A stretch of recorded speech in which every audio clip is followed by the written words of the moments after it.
The Healthy Marketing Handbook by Mike Clark. Read by me, Mike Clark. Introduction.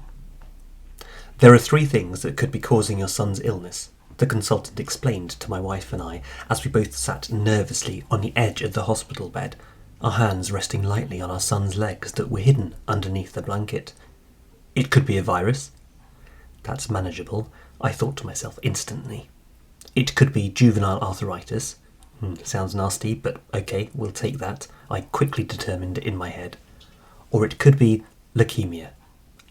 Bam! A metaphorical anvil had just been swung quietly in from the side of the cubicle, smashing into my head and leaving me reeling. Time stopped. A jolt of horror raced through my entire body, from head to toes. Then it raced back again, from toes to head. Ding ding! Total knockout. Leukemia. There it was. The unspeakable worry had just been spoken. A parent's worst nightmare had become reality in those 5 words. Or it could be leukemia. Leukemia. Cancer. Our son. Our son. Our son. And, just like that, one day later, a diagnosis of acute lymphoblastic leukemia, ALL, was confirmed. As you might imagine, life changed for us as a family suddenly and dramatically with that diagnosis. Our son was 6.5 years old at the time, our daughter 8.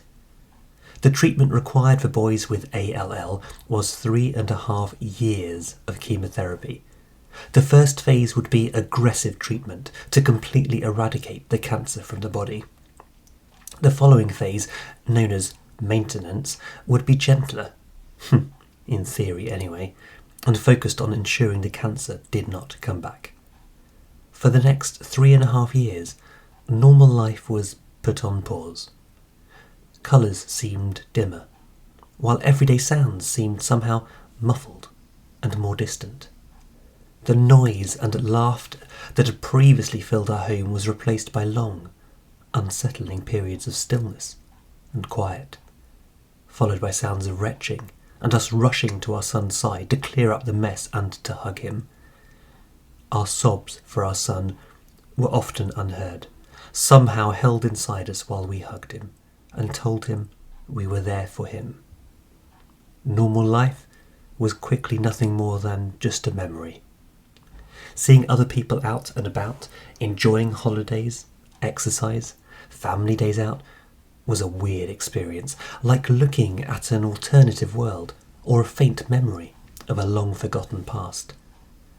During that time, we all became far more familiar than we ever wanted to be with different chemotherapy medicines and treatments, with hospitals and oncology wards, emergency admissions, blood tests and transfusions, jumping out of bed at all times of the night whenever we heard our son calling for help.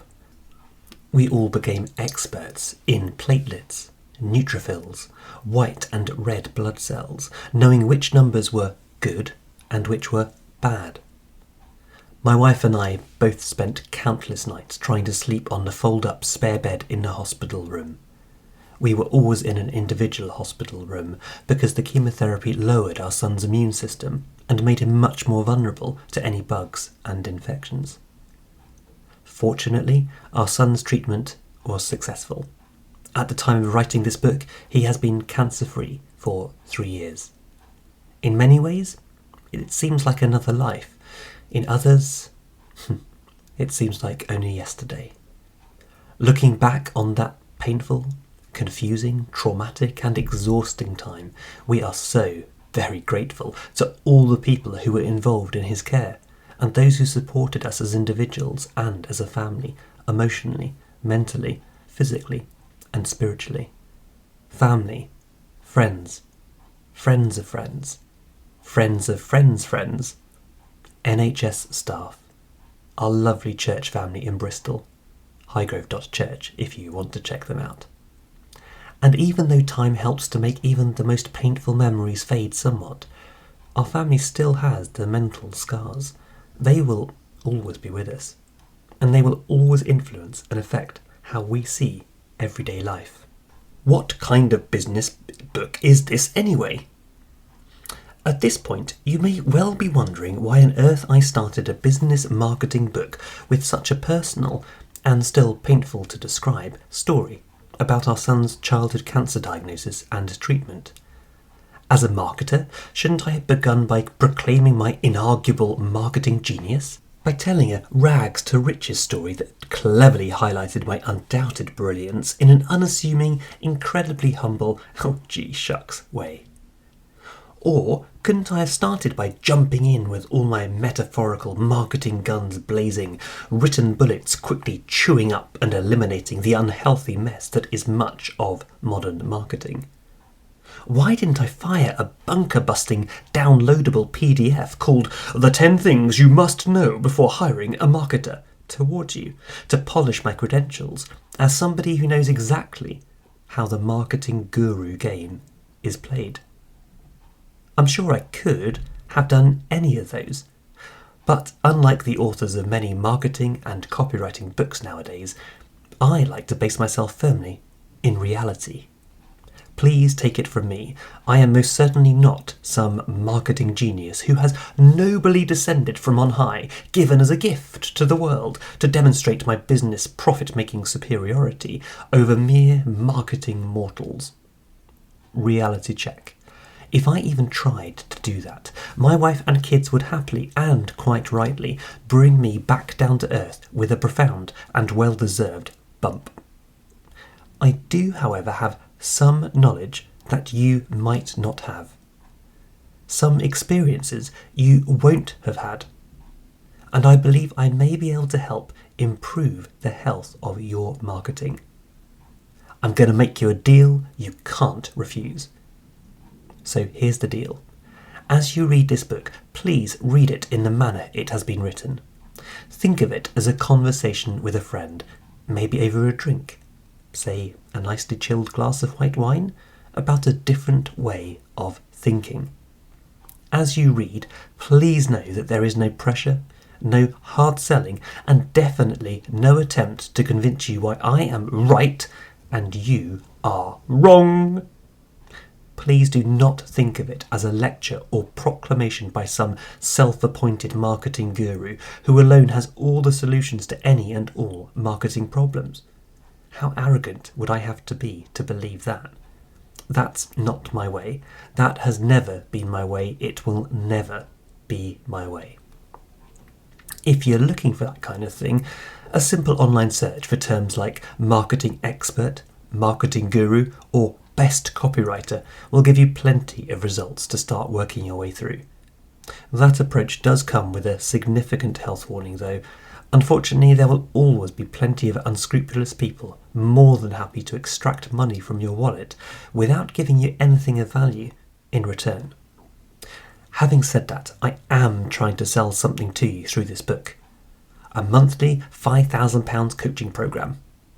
Just kidding. No, I'm trying to sell you on a healthier way of thinking about marketing. If I succeed in my aim, I'll be delighted. If I fail, I hope that at least I'll have made you stop and think about things. And hey, even if you disagree with everything you read in this book, I completely respect that. I'll still talk to you. After all, if we both agreed on everything, one of us would be unnecessary. If you'd like to improve the health of your marketing, to strengthen your business, to build it up and make it more resilient and future-proofed, then this book may be just what you've been looking for. Why should you listen to me? But why on earth should anyone listen to me, especially when I struggle to get our two teenagers to listen to me sometimes? Despite definitely not being a marketing guru, I have a slightly different to the normal background, which gives me a unique marketing perspective, one that may benefit you and your business. As a teenager, I loved all things to do with health and fitness. Protein shakes, following the workouts in a book for people training to become Royal Marine Commandos, countless pull-ups, sit-ups, squats, walks with weighted rucksack, even jogs with weighted ankle wraps. I did them all. a lot. For several years, I seriously considered joining the armed forces. Fortunately for the defence of our nation, I didn't. After A-levels, I studied at the University of Wales College of Medicine and obtained a Bachelor of Science degree in Diagnostic Radiography. I then worked for several years in the National Health Service, the NHS, in the United Kingdom as a diagnostic radiographer. That's the person in a hospital who takes X-rays, CT, MRI and ultrasound scans. They produce the diagnostic images that consultant radiologists then use to assess a problem, to diagnose a disease or illness, to determine the extent of any damage to the body, or to see how the body is responding to treatment. Following years of night shifts, on-calls and hundreds of hours working in accident and emergency and operating theatres, I transitioned into working as a medical sales representative, where I spent my days talking with consultants and general practitioners about different medical treatments. During that time, I gained a heck of a lot of experience in face-to-face selling, of gaining access to people through gatekeepers. Are there any more effective gatekeepers than medical secretaries? Of persuading and influencing using accurate, provable data. No flim-flam selling for me. I then decided to do something that was an obvious career move to absolutely nobody, and became a professional magician for nearly a decade. That's right, from medical sales representative to professional magician. Take it from me, that is quite a big change. What can I say? I like to keep my parents on their toes. Mum and Dad, I love you guys. Working for 9.5 years as a professional magician gave me an incredibly deep, comprehensive, real-world education in persuasion and influence, in marketing and copywriting, in how to sell using nothing but words. I lived or died, metaphorically, from the results I generated. If what I did worked, I would make money and be kept busy. If I failed, I would not make much money and would be spending a lot of time at home. I discovered from experience how to adapt and adjust my manner, the words I used, the pace I spoke at, the energy I drew on and used, the way I held my body, even the way I dressed, in order to create the best results from my shows.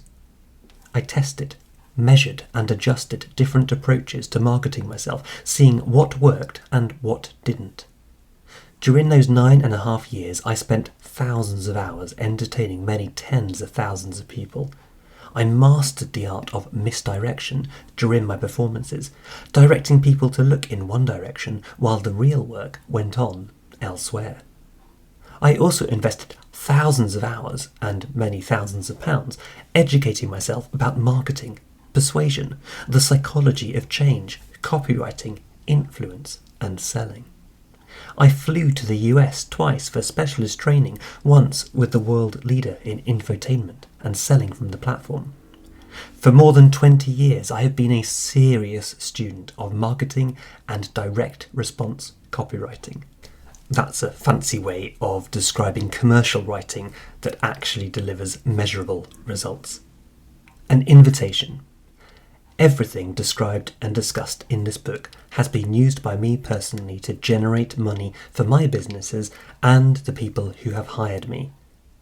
Having seen the difference these principles have made, I will always be somebody who approaches marketing in a healthy way. I will always be a healthy marketer. This book is an invitation for you to become a healthy marketer too. But what the heck is healthy marketing anyway? You'll find out in chapter 2. Before we get there though, we've got a stop to make on the way. A rather unexpected stop.